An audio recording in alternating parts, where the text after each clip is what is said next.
मुर्तज़ा नारे जो joint secretary Sindh तरक़ी पार्टी ज़िलो मीरपुर मुझो अमन अमान के हवाले से पहिरों सवाल फ़हीम साहब का है तो कुछ अरसों पहिरियां हिते एक मज़हबी तंज़ीम जो MQM के कारकुनन से झगड़ो थो कंहिं जलसे के प्रोग्राम था उन खां पोइ असां जेका मीरपुर शहर की सूरत हाल ॾिठी तो उन मुख़्तलिफ़ इलाइक़नि में सवे माण्हू प्लास्टिक बाडी क्लाशनूं खणी नयूं प्लास्टिक बाडी क्लाशनूं खणी सवे माण्हू रोडनि ते निकिरी आया हुआ ऐं उहा फायरिंग सॼी राति हलंदी रही हुई। उहे हथियार किथां खां आया आहिनि ऐं उहे हथियार कंहिं पहुचाया आहिनि ऐं हिते इहे जेका बदअमनी जो हथियार जेको आहे सबबु बणजनि पिया उन्हनि ते उहो एक्शन छो कोन पियो खयो वञे उन लाइ उन अमन अमान लाइ असेंबली में आवाज़ु छो कोन पियो उथारियो वञे।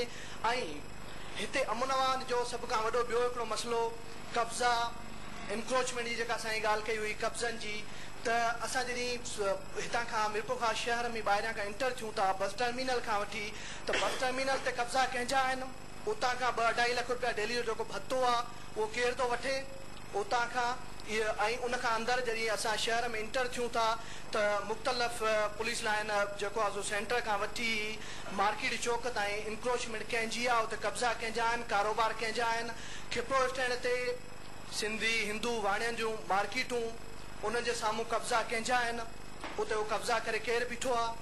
सिविल हॉस्पिटल उन जे साम्हूं टांगा स्टैंड आहे उन ते कब्ज़ा कंहिंजा आहिनि उन्हनि मार्केटूं उते कंहिं ठारायूं आहिनि। स्टेशन चौक उन खां अॻिते कब्ज़ा कंहिंजा आहिनि।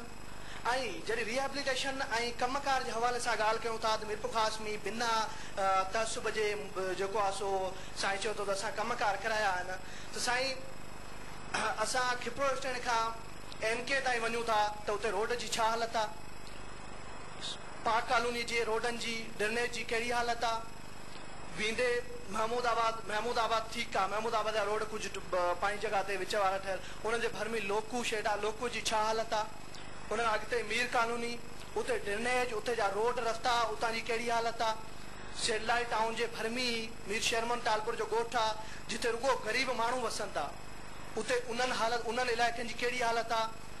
उन खां वेंदे रहीम नगर में चलो चंद जेको आहे सो माण्हू अहिड़ा रहनि था उन्हनि कुझु रोड पंहिंजा ठाराए वरिता आहिनि उन रहीम नगर जे साम्हूं ई परे पासे गुलशन कॉलोनी आहे जिते रुगो सिंधी हिंदू माण्हू रहनि था उन कॉलोनी जी छा हालत आहे।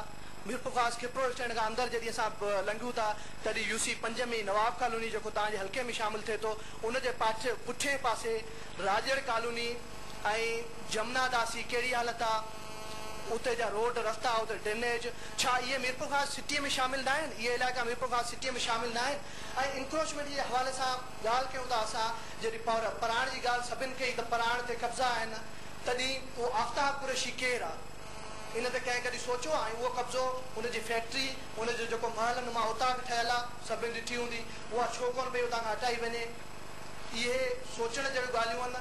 ऐं इहे साईं फ़हीम साहिब खां मुंहिंजो सुवालु आहे ऐं सिविल सोसाइटीअ जे हवाले सां साईं ज़फ़र साहिब खां मुंहिंजो सुवालु आहे त जॾहिं हिते मीरपुर ख़ासि में सभु असांजूं जेके MPs MNAs आहिनि उहे हितां जे इक़्तिदार जेके आहिनि पुराणियूं ॼवरनि वांगुरु इक़्तिदार सां चुंबड़ियल जेके घराणा आहिनि शाहनि जा उन्हनि सां तालुक़ु रखनि था MNA बि उन सां तालुक़ु रखे थो ऐं उनजो जेको MPA आहे माइट वेझो उहो बि उन सां तालुक़ु रखे थो उन्हनि जो ग़रीब माण्हू सां लाज़मी आहे कुझु बि न वञे इन्हनि शाहनि हुअं ईअं सियासत कई आहे। पर असांजी जेका सिविल सोसाइटी आहे हितां जी ख़ासि करे साईं पारां माण्हू उन्हनि ते ज़िम्मेवारियूं वधनि थियूं त तव्हां असांजी सिविल सोसाइटी जो जेको आवाज़ आहे उन आवाज़ खे ॿाहिरि रोडनि रस्तनि ऐवाननि ताईं पहुचाइण में मदद जेको आहे सो मदद ॾियो ऐं उन खां अलावा उन्हनि ग़रीब माण्हुनि जी मदद कयो ऐं उन्हनि जे जेको आहे सो आवाज़ ऐवाननि ताईं पहुचाइण में तव्हां जेको आहे तव्हांजो किरदारु केतिरो रहियो आहे ऐं तव्हां अॻिते छा था चाहियो।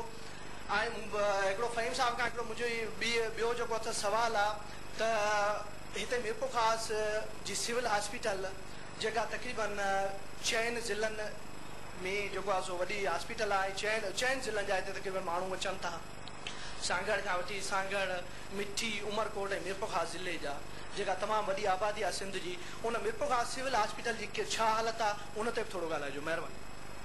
फ़हीम भाई बहुत सारे सवाल हैं आपके लिए। पहले तो इन्होंने कुछ एरियाज जो हैं वो पॉइंट आउट किए हैं कि वहाँ पे कब्जे किसके हैं बस टर्मिनल से 2.5 लाख रुपए भत्ता कौन वसूल करता है ये कड़क सवाल है। आप دیکھیں بھائی نے بہت سارے سوالات کیے, سوالات اچھی باتیں کرنا چاہیے. اچھا یہ جو چھوٹے چھوٹے سے مسائل ہیں نا, یہ اگر آج بلدیاتی نظام ہوتا, اب اس کی شکل کیا ہوتی کیا نہیں ہوتی وہ ایک الگ بحث ہے. تو یہ جسے نواب کالونی کا ذکر کیا بھائی نے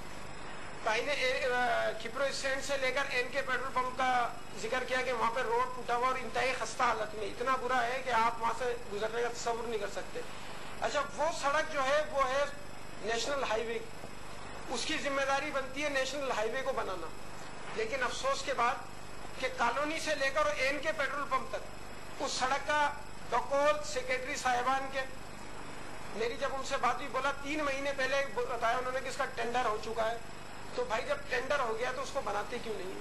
وہ ذمہ داری جو رنگ روڈ کہلاتا ہے وہ رنگ روڈ ذمہ داری ہے نیشنل ہائی وے کی, یعنی کہ پروموشنل جو ہائی وے اس کا کام ہے اس کو بنانا. اگر ایک ایم پی ایس کو اس دفعہ 6 کروڑ روپے ملتے ہیں, اور اس سے پہلے ملتے تھے 4 کروڑ, اس سے پہلے 2 کروڑ, اس سے پہلے 1 کروڑ روپے. اب 1 کروڑ روپے کے اندر وہ میر پورخاص شہر میں کتنی ڈیولپمنٹ کرا سکتا ہے, کتنے روڈ بنوا سکتا ہے, وہ ایک اچھے طرح لوگ اندازہ کر سکتے ہیں. اگر اس وقت ہم ترجیح سیوریج کو نہیں دیتے اور ہم اگر سڑکیں بنانے پر دیتے تو لوگ کل یہی کہتے کہ یار آپ نے اوپر تو کام کر دیا, زمین کے اندر کچھ بھی نہیں کیا. جو زمین میں 12-15 کروڑ روپے چلے گئے وہ بھی آپ ہی کے لیے. اور جہاں تک تجاویزات کی بات ہے تو حکومت کو ایکشن لینا چاہیے بلا روک ٹوک. سر آپ حکومت ہے نہیں, حکومت سے ڈپٹی کمشنر یا کمشنر تو بھائی میں نہیں ہوں. میرے نوٹیفیکیشن سے تو آرڈر نہیں نکلیں گے, میرے نوٹیفیکیشن سے پولیس کی موبائل تو نہیں آئی. پریشر کریٹ کر سکتی ہے وہ میں نے آپ کو بتایا نا کہ وہ اخبارات آپ پڑھیں, اسمبلی کی آواز آپ سنیں کہ جتنا پریشر اس شہر کے لیے میں نے دیا ہے نا وہ کسی نے بھی نہیں دیا ہوگا. سول ہاسپٹل کی بات کری, انتہائی خراب صورت ہے, خراب.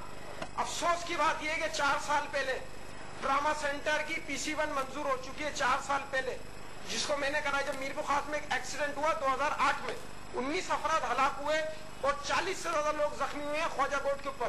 اس وقت DCO تھے عبدالرحیم سمرو صاحب. اس وقت میں نے لیٹر لکھا CM صاحب کو, اس پہ ڈراما سینٹر اپروڈ ہوا, 28 کروڑ روپے اس کی یعنی کہ اس میں پیسے رکھے گئے, لیکن آج تک وہ بننے کو تیار ہی نہیں ہے. بھائی کون بنائے گا وہ؟ بات یہ ہے کہ سول ہاسپٹل میں 6 ضلع کے جب لوگ آ رہے ہیں, قسمہ پرسی کے اندر وہاں پہ وہ پڑے ہوئے. بھائی اب تو توجہ دلو, trauma centre, cardiac ward, burns ward, orthopaedic ward, وہ تمام کے اس سال کی ADP اٹھا کے دیکھیں آپ, اس میں ساری چیزیں اپروڈ ہے. بات یہ کرے گا کون بھائی؟ میرے پاس تو اتنے پیسے نہیں ہیں کہ میں اس کو بنا دوں. تو حکومت لیٹر ہم نے لکھے ان کو, ساری کرنے کو کوئی تیار ہی نہیں ہے. اس شہر کو, اس ضلع کو لاوارث نہ سمجھو, انسان رہتے ہیں بھائی یہاں پر. لغاری صاحب تاں کا سوال ہو تو کہڑو طریقو استعمال کندو عوام جی جیکا آواز ہے سول سوسائٹی کی پہنچائیں. ایکڑو تو پروٹیسٹ جو ذریعہ ہوندو ہے, احتجاج کیا ویندا ہے, میڈیا کی یوٹیلائز کیا ویندو ہے. اس دیر اینی ادر وے کہ بیو کو طریقو ہے اڑو جو ہنن ننڈر میں ستل جو ہے سو حکمرانن کی جگہ ہونے نہیں یا کرن کی گال نہ ہے پر تھی رہی ہے. پروٹیسٹ ہر لیول تے تھی رہو ہے. سڄي سندھ جا پریس کلب سے جیسے ہائیڈ پارک میں تبدیل تھی چکا ہے. ہر طبقے فکر جو ماण्हू जेको सो रजूं पियो थो करे हर फोरम ते ही बि हिकिड़े क़िस्म जी स्ट्रगल आहे जेका असां हिते तव्हांजे थ्रू वेठा था कयूं. हे बि किथे न किथे सॼी दुनिया में आवाज़ पहुचाइण लाइ था कयूं त असां कहिड़े ज़ुल्म जे मौक़े में असांजो सिटिंग MPA जंहिंजी पार्टी हिते हुकुमरान आहे सिंध में, वॾे वॾी शेयर होल्डर आहे, जंहिंखां सवाइ जंहिंजे चवण खां सवाइ चुरनि नथा. सिविल अस्पताल साईं चए थो बराबरि वॾो मसइलो आहे. उन जो मिनिस्टर साईं MQM जो आहे, मुतहदा जो पंहिंजो डॉक्टर सगीर साहब 4.5 साल उनखे हींअर थिया आहिनि. इन खां अॻु में बि साईं डॉक्टर सगीर साहब कंटिन्यूअसली जेको सो मिनिस्टर रहियो आहे. ऐं हिन सिटिंग MPA जे हल्के में हेॾी वॾी हॉस्पिटल, उन्हनि जी बाक़ाइदे अहिड़ी हालत आहे जो ताऊ जो दड़ो उन खां वधीक सुठो चई सघिजे. त मुंहिंजो चवणु इहो आहे त ॾिसो इहा आहे, रुॻो इहो चवणु त भाई मुंहिंजे हथ में न आहे, भई तव्हांजी पार्टी जे हथ में आहे. ऐं हिन शहर जे माण्हू, मूं न ॾिनो हूंदो पर शहर जे माण्हू तव्हांखे इलेक्ट कयो आहे, तव्हांखे TMA में उन्हनि इलेक्ट कयो. त हिन ही जेको बुनियादी मसइला न हल करणु तव्हांजी ज़िम्मेवारी आहे. इन में तव्हां पंहिंजी पार्टी खे चओ या पंहिंजी हुकूमत खे चओ, असांखे इहो न ॿुधायो भई आऊं छा कयां, तव्हांजे छा करियो पोइ तव्हां छाजे लाइ चुटिया वेठा आहियो. त इहो मसइलनि सां मोह मोड़ण सां जान कान. ठीकु आहे सर.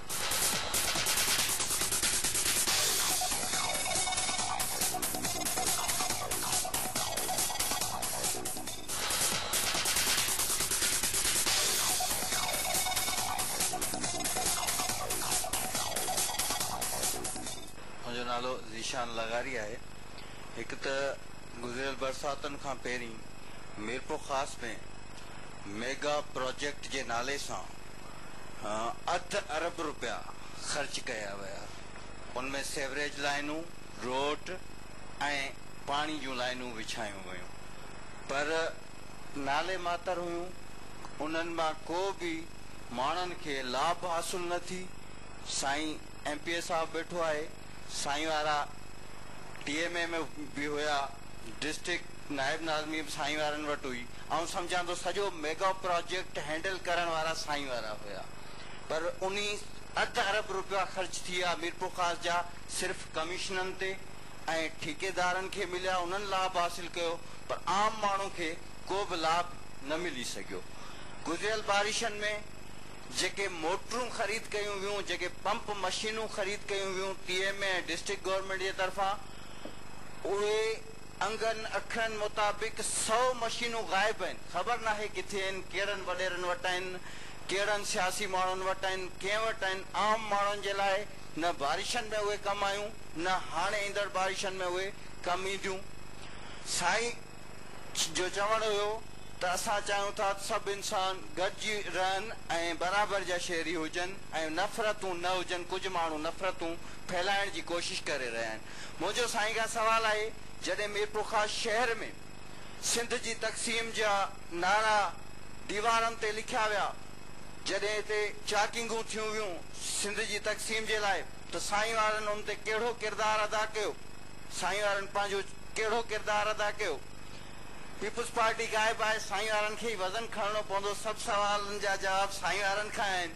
पर ऐं इहो ज़रूरु चवंदुसि, साईं जेको MPA आहे इहो असांखे शहर में नज़र ज़रूरु ईंदो आहे। नंढो वॾो मसइलो थिए, एक्सीडेंट थिए, सिविल अस्पताल में साईं पुॼी वेंदो आहे नंढनि वॾनि मसइलनि में।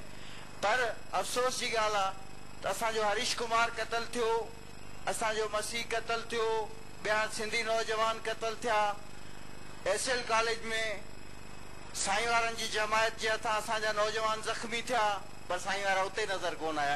हिते जेको आहे सो साईं वारनि जी खोट महसूस थिए थी। महिरबानी। सभिनी खां पहिरीं मां चवंदुसि त अल्ताफ़ पंहिंजो फ़हीम साहब जे कहण से वधीक वज़न खणनि पिया। फ़हीम साहब जे लाइ ताड़ियूं थी वञनि वधाए, सभिनी जवाब ॾियनि पिया। जी सर, इनका सवाल जो बड़ा वैलिड है। नहीं, बात सही है कि जहाँ तक वो मेगा प्रोजेक्ट का ताल्लुक है, ज़्यादा बेहतर तो ये होता जो उस वक्त के जो मुंतखब बल्दियाती नुमाइंदे थे वो ज़्यादा उसके सूरत हाल बता सकते थे कि 50 करोड़ रुपए कैसे खर्च हुए और कहाँ पर खर्च हुए। लेकिन इतना मुझे ज़रूर थोड़ा बहुत मालूम है कि एक ब्लैक स्टील पाइपलाइन डली जो जमराऊ से लेकर हमीदपुरा वाटर वर्क्स तक, उसकी बकौल जो मैंने सुना 14-15 करोड़ रुपए उसके एक्सपेंसेस आए। मीरपुर ख़ास शहर के अंदर जो पूरे शहर में जहाँ जहाँ तक एसफाल्ट रोड बने, मीर कॉलोनी में भी बने, कंप्रिहेंसिव हाई स्कूल के बने, मान लोगों को पता है कि MQM का कितना वोटर रहता है। कम से कम आदमी को ये तो सोचना चाहिए कि वही तालका नाजिम थे कि वहाँ पे जब लोग जाते थे तो उनकी वो कैसे रेस्पेक्ट करते थे और कितना उनको ओबलाइज करते थे। उसमें से जो मेरी मालूमात के मुताबिक कुछ पैसे अभी भी सिंध गवर्नमेंट ने रिलीज नहीं किए। अच्छा, हमारे यहाँ पर अलमिया क्या हर आदमी कहता है कि सेवरेज के हवाले से क्या काम हुआ। उस वक्त मीरपुर ख़ास शहर के अंदर तो बारिश के लिए लोग दुआएं मांगते थे और बरसात नहीं होती थी। हमारे यहाँ पर जमीनें हमारी खुश्क हो गई थी, फसलें हमारी तबाह और बर्बाद हो जाती थी, बारिशें नहीं होती थी। पिछले साल इतनी बारिश हुई कि हमें पता चल गया कि 1150 मिलीमीटर बारिश होना जो सिंध की तारीख के अंदर ही नहीं है कि इतनी बारिश होनी। उस वक्त हमने सबसे पहली कोशिश ये करी कि अब सेवरेज सिस्टम को डाला जाए और शहर के अंदर अगर कहीं पर किसी जमात के दरमियान या वहाँ के कुछ लोगों के दरमियान अगर कहीं पे कोई तनाज़ा हो जाए तो उसको किसी जमात से रिलेट नहीं करना। हो सकता है कि मेरी और किसी और भाई की कोई आपस का दरेना मसला भी हो या कोई लेन देन के मामला भी हो जिसपे हमारा कहीं तसादुम हो जाए, उसको हम एज ए दो पार्टीज का झगड़ा करार ना दें, क्योंकि इससे चीजें और ज्यादा खराब होती हैं। अच्छा, इससे पहले मीरपुर ख़ास शहर के अंदर मुख्तलिफ सियासी मजहबी जमातें भी थी, लोग रहते भी थे, कहीं पर ऐसे मामला नहीं है, लेकिन कुछ अर्से से ऐसी चीजें हो रही। अच्छा, इन चीजों को रोकना चाहिए। वो चीजें कैसे रोकेंगी? मैं, आप, हम सब अपने किरदार से, अपने अमल से ऐसा साबित करें, हम लोगों से मिलें, हम लोगों के अंदर जाएं, लोगों के दुख दर्द को शेयर करें, अब भाई ने ये बात करी कि वो किसी मिनोरिटीज के बंदे का मर्डर हो सकता है कि मैं इस शहर में मौजूद ना हूँ भाई। बात ये है कि मिनोरिटीज या हमारे जिगर मज़ाहिब के ताल्लुक रखने वाले लोग या हमारा एज ए मुसलमान, हम एक तो इसको थोड़ा सा ये बाइफर्केट में बार बार ये इस चीज को खत्म करना चाहिए।